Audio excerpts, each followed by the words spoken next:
It began as an innocent remark precipitated from a lover's quarrel. It progressed into an anthem for freedom, the legacy of one of the signature songs by a blessed and a cursed Hall of Fame band from Florida, next on Professor of Rock. Hey music junkies, Professor of Rock, always here to celebrate the greatest artists and the greatest songs of all time. Now, if you remember that wonderful relationship that happened between a pencil and a cassette tape back in the day, this channel is definitely for you. Subscribe below right now to get daily content on the stories of the greatest songs straight from the artists. That came from one of our viewers, cool thing there. Now it's time for another edition of one of my favorite shows on here, Number One in Our Hearts, where we discuss a song that should have been a number one hit on the Billboard Hot 100. We place the song in its historical context since its original peak and its impact on our culture and why it should have been number one. Now, back in 1970, Lynyrd Skynyrd co-lead guitarist Allen Collins was having a spat with his then-girlfriend Kathy Johns. In the heat of the moment, Kathy asked Allen, with a tear in her eye, "If I leave here tomorrow, would you still remember me?" If I leave here tomorrow. That frustrated lover's question hit him right between the ears.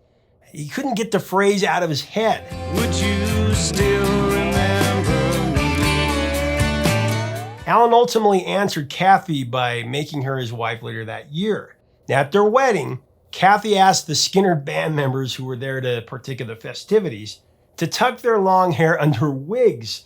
And she was worried her parents would find their appearance disturbing. Now, little did Kathy know, her innocent query to her future husband would be the impetus for a liberating Southern rock anthem for her husband's band, the Rock and Roll Hall of Famers from Jacksonville, Florida, Lynyrd Skynyrd, one of the greatest of all time. Now, this song breakdown is sponsored by Zenni. I wear the glasses I always wear every single day. I've got Professor Rock on the side here. You can do the same. Put whatever you want on the side. If you go to Zenni.com, you can add some style to your look. Design your own pair. Choose from a lot of different features like blue blocks that protect your eyes from digital blue light, anti-glare, anti-fog. You're going to love it. Now, Collins began developing music to go with Kathy's unwitting opening line, starting with a chord sequence that he refined over several years, actually. While the band was rehearsing with new material for their debut LP pronounced Lynyrd Skynyrd, Allen began playing his rough music track for the other members to hear. Skynyrd frontman Ronnie Van Zant, he liked what Collins was playing, including the opening sentence, but he had a difficult time writing additional lyrics. He told Allen that he'd sketched too many chord changes, is what he felt. As Gary Rosington recalled, Ronnie just didn't get it at first. Collins and Rosington, continued to play the music of the yet unnamed track together, something they did since the very beginning of their friendship. One night, though, Ronnie wanted the boys to play the track, and the melody finally sparked just a creative flow of rough lyrics for the song, including the line, "I'm as free as a bird now." 'Cause I'm as free as a bird now. From there, Ronnie Van Zant assumed his favorite writing position. He used to lie flat in a corner of the studio, and he gradually came up with the iconic verses that became Freebird. Freebird was first recorded as a ballad in '72. It was recorded without those smoking guitar solos. Skynyrd began to throw in pieces to make the song longer, and Freebird was included in their live sets to give Van Zant, some time to rest his voice during the extended instrumental part.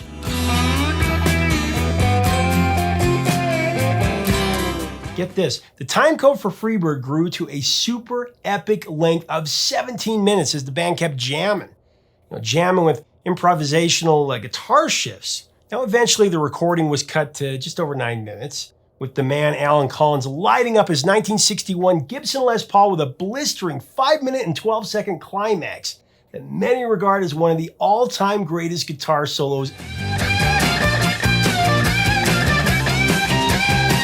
Collins' solo on Freebird follows a very simple rhythm pattern of 4x4x4, meaning that a different way of playing the 3-chord jam is played 4 times before moving on to the next rhythm technique.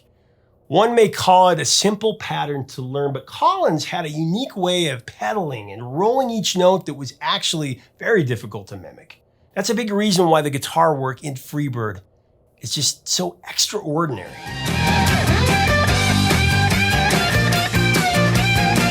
Lynyrd Skynyrd did not think that there was anything special about Freebird at first. Honestly, to the band, it was just another track.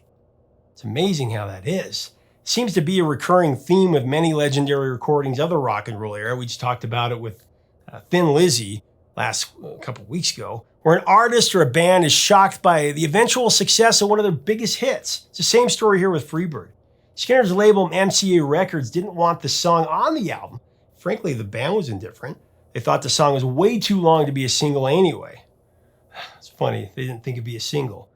Man. Lynyrd Skynyrd's definitive sound in the early to mid-70s was built around that three-guitar armada of Alan Collins, Gary Rossington, and Ed King. But producer Al Kooper had a strong impulse that rather than launch Freebird by a predictable guitar lick, the song should open with an organ intro.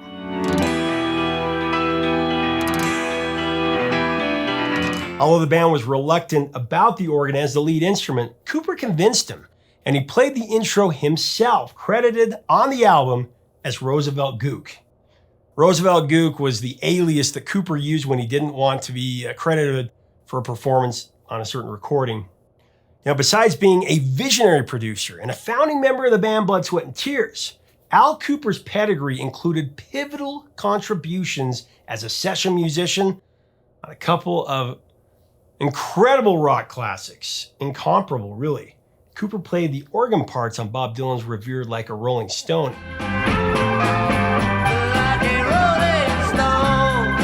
And the piano and French horn on You Can't Always Get What You Want by the Rolling Stones. And you can't always get what you want. Wow.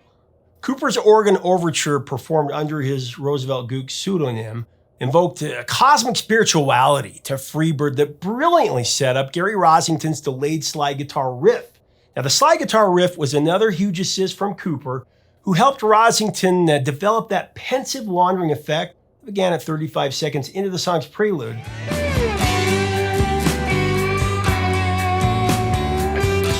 Following Bob Burns' dramatic drum setup, Rossington's moving slide riff permeates throughout Freebird's swirling arrangement like a bird gliding high in the sky, circling the vastness of the earth below.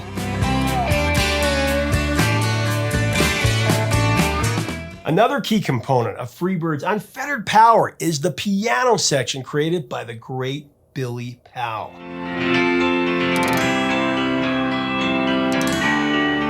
Now, long before Billy was an official member of Skynyrd, he demonstrated his devotion to that group by being one of their earliest roadies. Now, the boys had no idea that Billy was a classically trained pianist. He had studied music theory at Jacksonville's community college. They weren't aware of that. Powell wasn't paid much as a roadie, but he faithfully served the group for nearly 2 years before Ronnie Van Zant discovered that he had this incredible talent. Billy was setting up for a Skynyrd show, 72. I guess he saw a piano in the corner of the room and he started playing his own take on Freebird. That was the moment that Ronnie Van Zant became aware of Billy's tremendous gift. He instantly knew his talent had to be utilized. So this is funny. Billy recalled the first time that Ronnie heard him play. To quote him, Ronnie came up to me and said, "You mean to tell me you've been playing the piano like that and you've been working for us this whole time?" End of quote. Billy Powell told Van Zant that he was in fact classically trained. So right then, right there, Ronnie stated emphatically, "We need a keyboard player." Not only was Billy Powell an indispensable part of the brilliance of Freebird, he was also critical to the formation of Skynyrd's other signature track. They had 2 signature tracks, of course, Sweet Home Alabama, with that iconic ragtime piano riff.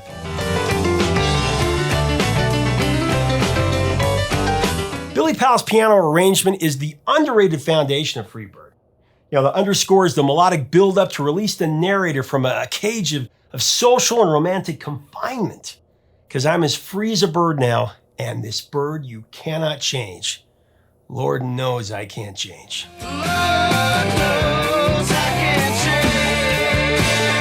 change. As the artist that penned most of the songs, Ronnie Van Zant put the full meaning of Freebird into universal perspective. He said about it, "The song is about what it means to be free and that a bird can fly wherever it wants to go." Ronnie further stated that he believes everyone wants to be free, and that's what this country is all about. Freebird really took off nationally during Lynyrd Skynyrd's breakout tour as the opening act for The Who in the summer of 1973. Can you imagine that? The Who and Lynyrd Skynyrd together. At their peak, really. It was a huge opportunity that Al Kooper had arranged by using his close relationship with Pete Townsend. Leann Skynyrd that coveted slot. Freebird soon became a favorite among the large crowds that Skynyrd played in front of on their tour supporting The Who, just like it was in the clubs that they performed in prior to that massive tour. The audience just really connected emotionally to the attitude of Freebird, and they were just riveted by the intensity of the song's incredible guitar crescendo.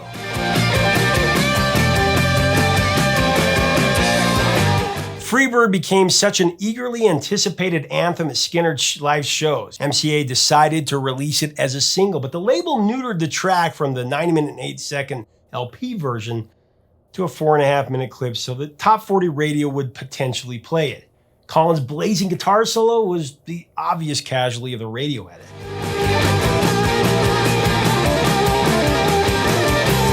The 9-minute version is the only way to listen to this song, mind you.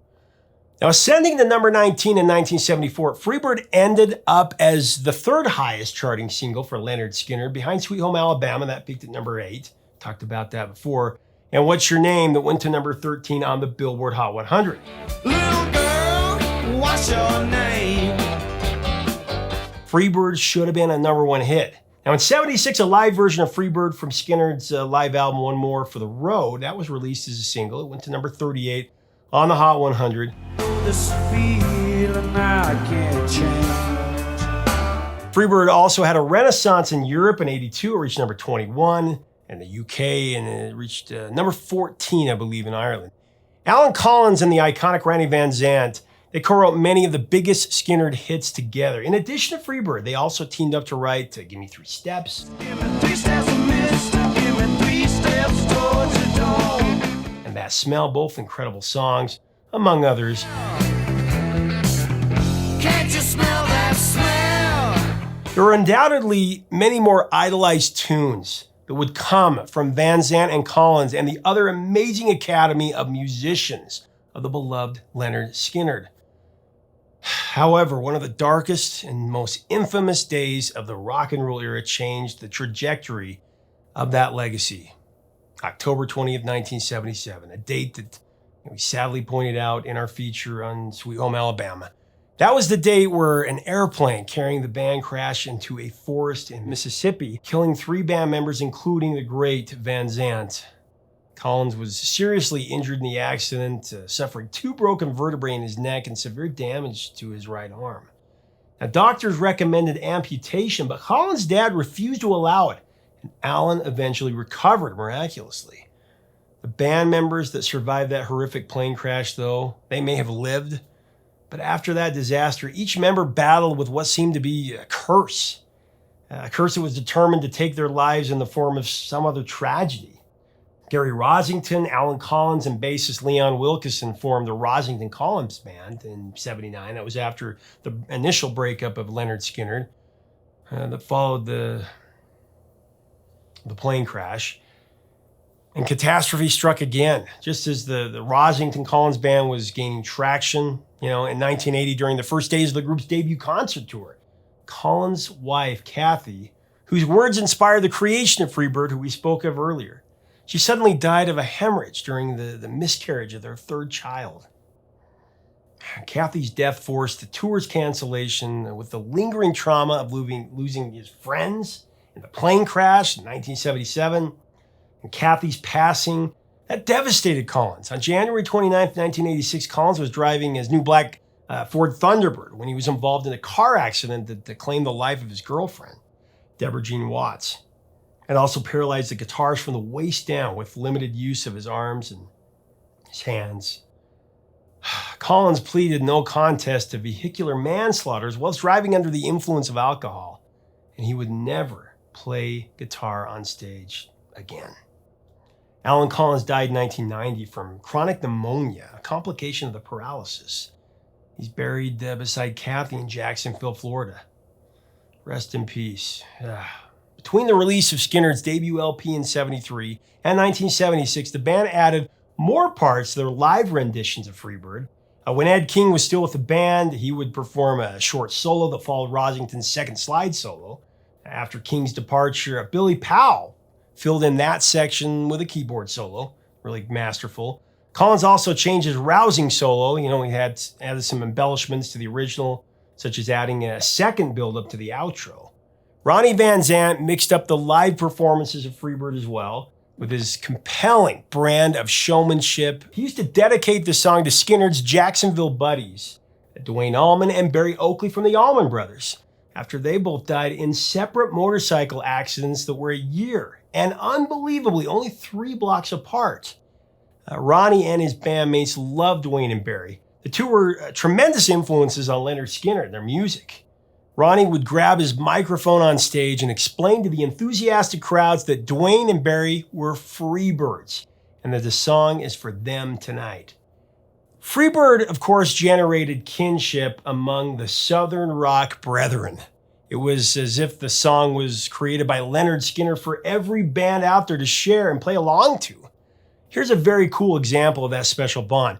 On one evening during a Lynyrd Skynyrd Marshall Tucker band tour in the mid-70s, Van Zant fell off the stage early in Skynyrd's live set and he was rushed to the hospital. Now, Doug Gray, the lead singer from Marshall Tucker, and the late Caldwell brothers from MTV, Toy and Tommy, joined Skynyrd on stage to essentially save their entire set. Gray, who knew the lyrics to every Skynyrd song, took over lead vocals, including a very emotional performance of Freebird. It was just a heartwarming demonstration of the reverence other bands had or have for Freebird, and the deep love and respect that they all had for each other. Just a tremendous camaraderie. Freebird is one of the most enduring hits, no doubt about it. And since its release in 74, it's evolved into a full-on pop culture phenomenon, with members of a live concert audience, regardless of musical genre. We've all been to a concert where somebody in the crowd shouts out, play Freebird in between the songs. The request is shouted out in hilarity, even at Skynyrd concerts, and it's yelled out by concertgoers of all ages. It's just one of those songs that everybody, and I mean everybody, seems to know. And its appeal has only increased during the digital age. As of 2020, more than 2.5 million digital downloads have been sold of Freebird. I said sold, not streamed, sold. Freebird has been included in so many GOAT lists, greatest of all time. We can't even list them here. The song's enormous popularity is also evidenced by its placement on TV and movies. It's been in episodes of Family Guy, Supernatural, My Name is Earl, Buffy the Vampire Slayer, That 70s Show. It's been used in The Simpsons and Freaks and Geeks. If I leave here tomorrow. And on the big screen, it's been used in The Council, Speed Racer, The Devil's Rejects, California, and Rush. And one of my personal favorites is the way it was used for that jarring scene with the character played by Robin Wright in Forrest Gump. Incredible.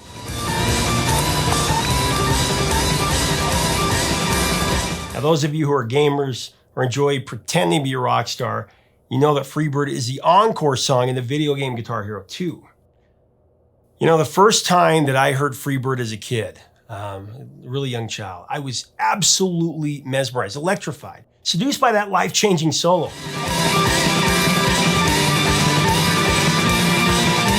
Now, my dad had the 8-track, he played it all the time, but the exciting moment for me was the first time that I heard it on CD, when that was a new technology. I heard it on a stereo that we had new speakers, to test them out, and I remember just lying down and just closing my eyes and being completely engulfed by the magic of this legendary band and this legendary song. I'll never forget it. By the way, the top 3 songs on the Billboard Hot 100 the week that Freebird peaked at number 19. Number 3 was Mandy by Barry Manilow. But I sent you away, oh man. Number 2, Laughter in the Rain by Neil Sedaka.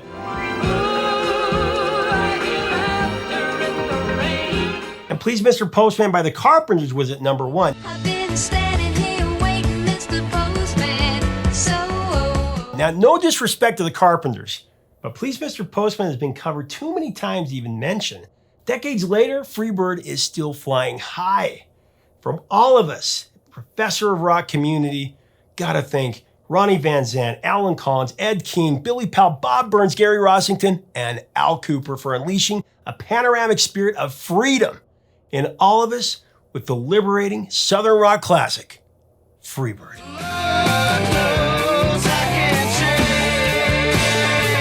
Leave us a comment about this classic rock standard. What are your memories of this song and the band Lynyrd Skynyrd? This is only the second song from a band that we've given the number one hit. Should have been a number one hit. No other band we've ever given two to. We give it to Lynyrd Skynyrd. We honor them here. If you like this content, we do invite you to become a full-time part of this community. We'd love to have you. We talk music every single day. And, check us out on Patreon as well, where we have other programming. Help us keep the music alive. It's very important. Till next time, 3 chords and the truth, my friends.